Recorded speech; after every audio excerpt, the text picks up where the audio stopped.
say something. Hello and welcome to the BBC's World Have Your Say. My name is Sophie. I'm unhappy about the rise in the cost of public services, about the alienation of people from the government. Hello, I'm Nathan. I'm an entrepreneur and I've participated in 2 protests so far in 2 different states. And I believe that protests will continue. In a market in downtown Rio, a group of recent protesters tell us their stories.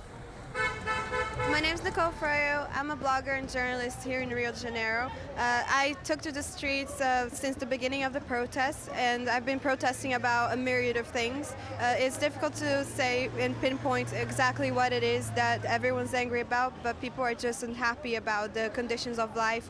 Hello, my name is Arthur, and I'm a chemical engineering student. I'm not happy with the situation of the public service, also the distance from the Congress to the people. One of the big issues is the rise in the cost of living here in Rio. A lot of people are angry about the hyperinflation and the expensive cost of living here in Brazil.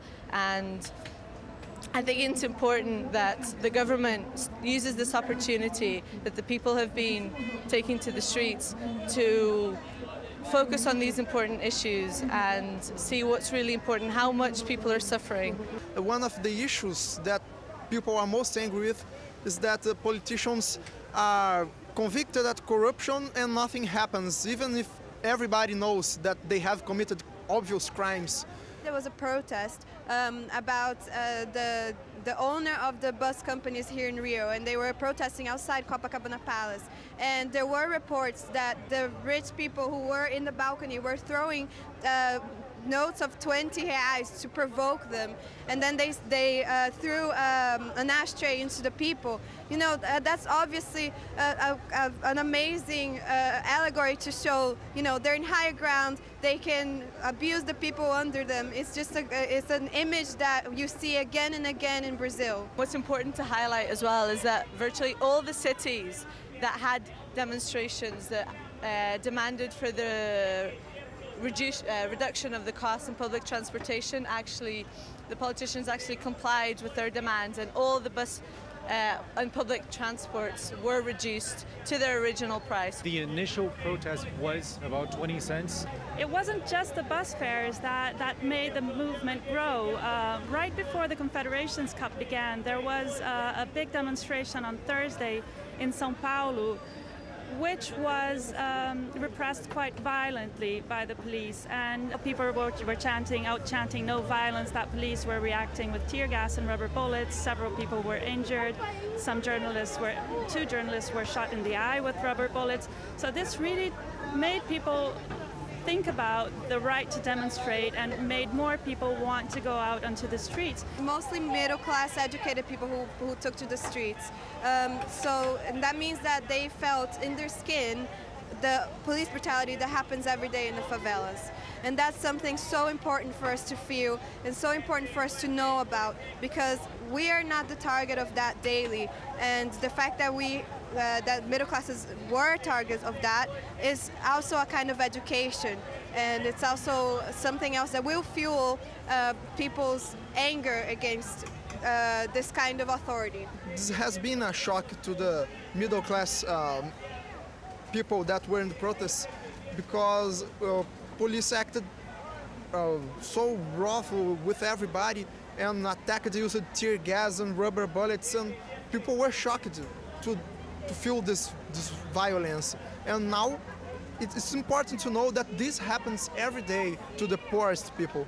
One of the protest signs that I saw, it was a Brazilian flag, and as you all know, it says order in progress, and they crossed out order and they just highlighted progress, which means we need a lack of order to get some progress, because you know, people say, oh, it's an economic setback because you're vandalizing things and now you're going to have to pay for that. There's one justification for it. The justification is that you don't get hurt. You don't get hurt if you just speak out. I'm not for breaking public structures, especially public property from people. But if you don't wake the government up, he won't listen. Well, I see that perhaps the protests were a bit violent. There were some complaints about people that were vandalizing public infrastructure. So that's a point that needs to be taken into account. For example, I have during this last month talked to some people in Turkey, some people who are in the protests in Turkey, and they said that there were almost no vandalism there. So this is a major difference from these protests because there were a lot of vandals here in our protests, and this hurts the image of the protests. If you think about it this way, the politicians, the congressmen, they have been stealing so much money for 20 years, and isn't that the bigger vandalism? Anger then towards the political class in Brazil. But over the last decade, it's estimated over 40 million people have been lifted out of poverty here. It's the frustration of this growing middle class that's fueled these demonstrations. But the owner of this hair salon told us her business has flourished over recent years. It's in the leafy beachside district of Copacabana. She's got 4 others too. As a group of middle-class Brazilians talk about their place in society, Bruno tells us about his background. I was born in a favela called Rocinha, which is the biggest one in South America. The population at the moment is 160,000 people. I was surrounded by São Conrado Beach, one of the most expensive neighborhoods in the country, and I was in my back surrounded by the American school, $4,000 US. And me myself was just located in the middle of 2 big gaps. The rich and the poor living side by side, but a different background of views. By the age of 20, I never had a phone. I had no idea what was an internet access. And nowadays I have an iPhone. So when I see myself like a little bit back then and now, of course it has a difference. But people don't understand sometimes the difference between luxury and progress. Progress has to do with education. Luxury has to do with the financial credit that people have the access. Brazil last year became the 6th economy in the world. And I was really surprised because people start calling me and say, oh, congratulations. And I was like, for what? We do have 786 shanty towns in Rio, favelas, forgot by the government. The first one was in Providência, downtown Rio. Since the 1865, when Brazil won the war against Paraguay, the Portuguese Empire promised those lands up in the hill back in Rio, and then people start like having the land, the property to build homes. Till now, nothing changed.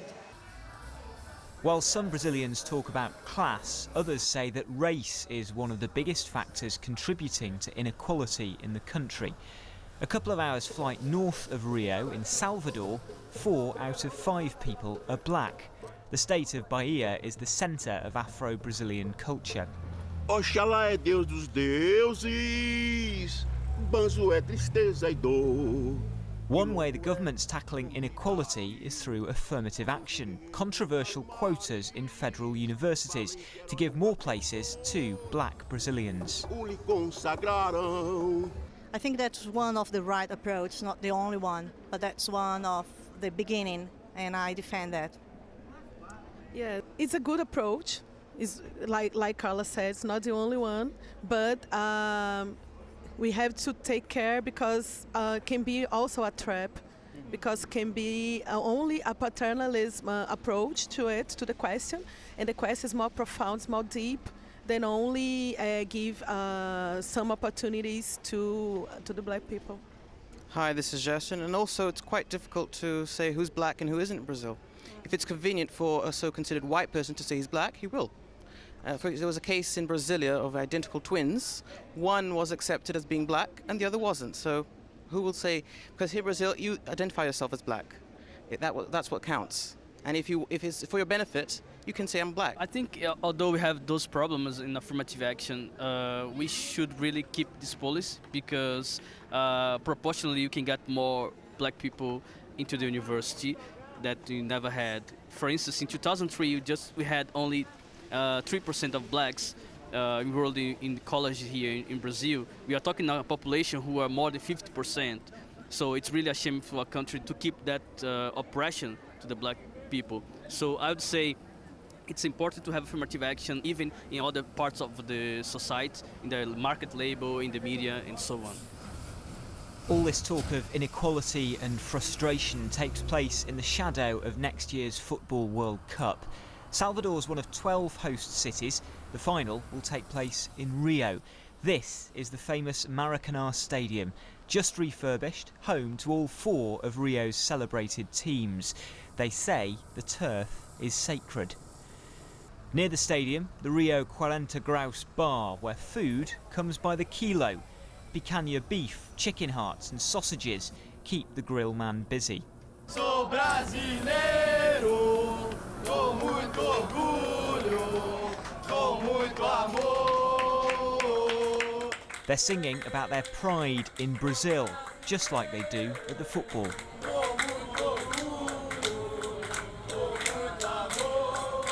Tell us about your feelings. This World Cup that's happening next year, is it something you're looking forward to? Yeah, I'm very excited to come to the World Cup in Brazil next year because everybody here is proud, is crazy, exciting to come because a lot of tourist people are coming as well to Brazil to work, even to be a volunteer, to work and just to enjoy the moments here. Yes, my name is Octavio Rezende. Well, I'm going to be the bad cop here today. I'm the worried guy.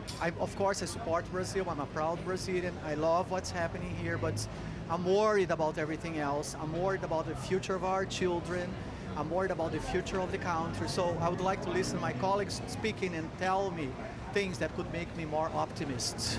Hello, my name is Henrique, and I agree when Octavio says that he is worried about the things because Brazil lives a very hard situation about transportation, health, education. I think the World Cup is so much important for our people, but I don't think that should be just the main thing that we should look now.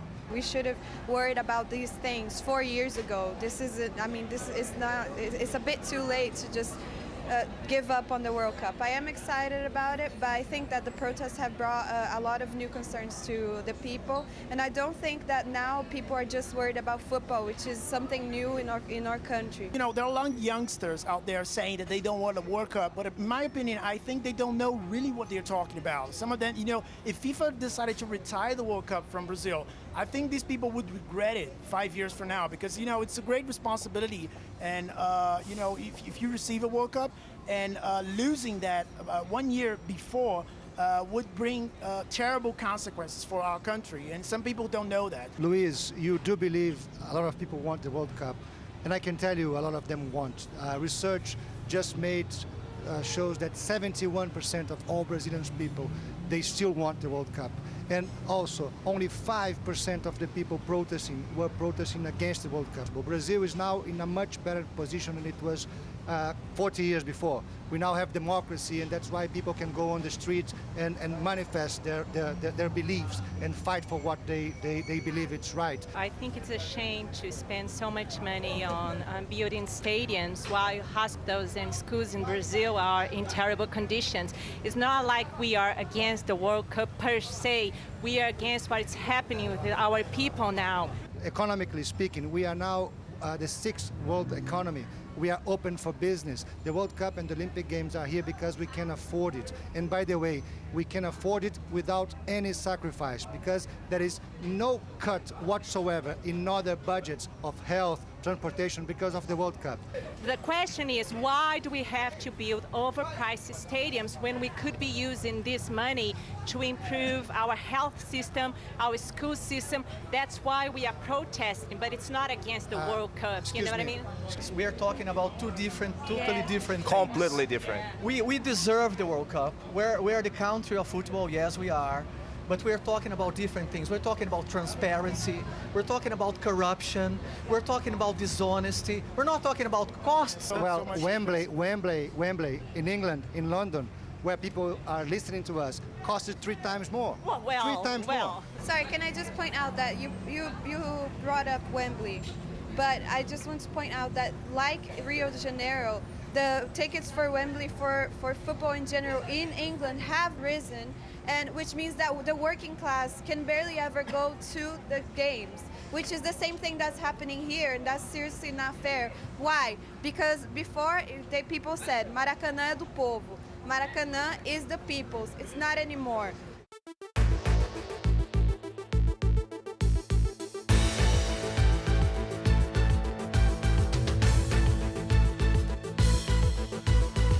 let me say something.